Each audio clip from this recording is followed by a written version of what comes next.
जग में बैरी कोई नहीं, जो मन शीतल होए। या आपा तो डाल दे, दया करे सब कोय। अर्थात कबीरदास जी कहते हैं कि अगर हमारा मन शीतल है तो इस संसार में हमारा कोई बैरी नहीं हो सकता। अगर अहंकार छोड़ दे तो हर कोई हम पर दया करने को तैयार हो जाता है। जैसा भोजन खाइए तैसा ही मन होए, जैसा पानी पीजिए तैसी वाणी होए। अर्थात कबीरदास जी कहते हैं कि हम जैसा भोजन करते हैं वैसा ही हमारा मन हो जाता है, और हम जैसा पानी पीते हैं वैसी ही हमारी वाणी हो जाती है। कुटिल बचन सब ते बुरा, जारी करे सब छार। साधु वचन जल रूप है, बरसे अमृत धार। अर्थात कबीरदास जी कहते हैं कि बुरे वचन विष के समान होते हैं और अच्छे वचन अमृत के समान होते हैं।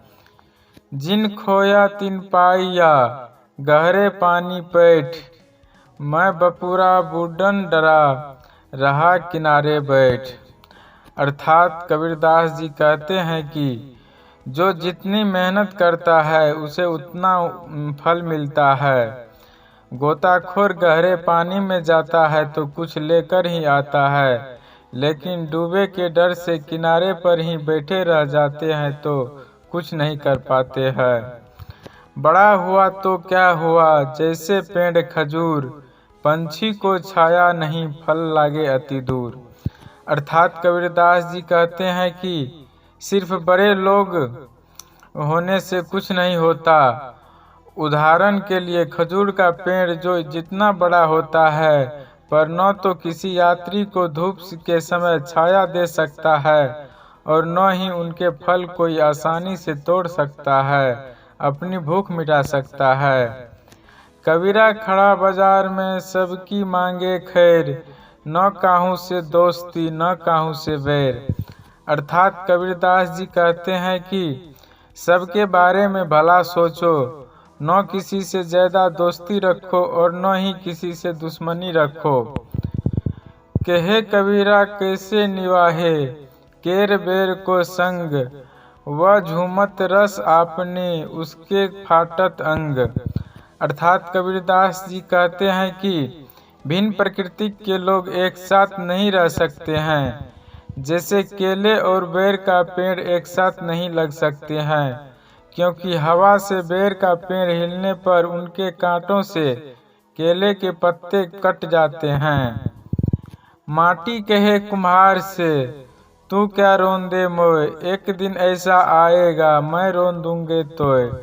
अर्थात कबीरदास जी कहते हैं कि मिट्टी कुम्हार से कहती है कि आज तो तू मुझे पैरों के नीचे रोंद रहा है, पर एक दिन ऐसा आएगा जब तू मेरे नीचे होगा और मैं तेरे ऊपर होऊंगी।